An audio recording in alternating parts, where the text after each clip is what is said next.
Good morning po! Hello guys! Ngayon nagpa-plancha ako ng uniform ng kapatid ko. Ayan, kahit mahal sa kuryente, kailangang magplancha para hindi naman kusot. 'Di ba mas masarap sa feeling yung papasok ka sa school na planchado at saka maayos yung damit mo. At si Kauri rin naman ay super excited kasi first day of school niya today. Ayan yung binili namin sa Dubai na bag, napakamura lang yan doon.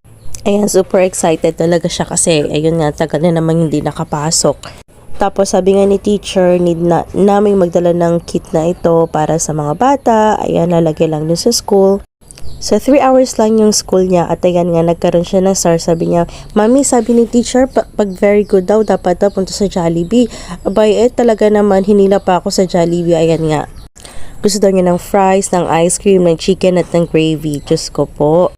At yan nga, pauwi na kami. Nilahila pa rin yung bag niya, siya daw magdala kasi hindi ko daw alam maghila.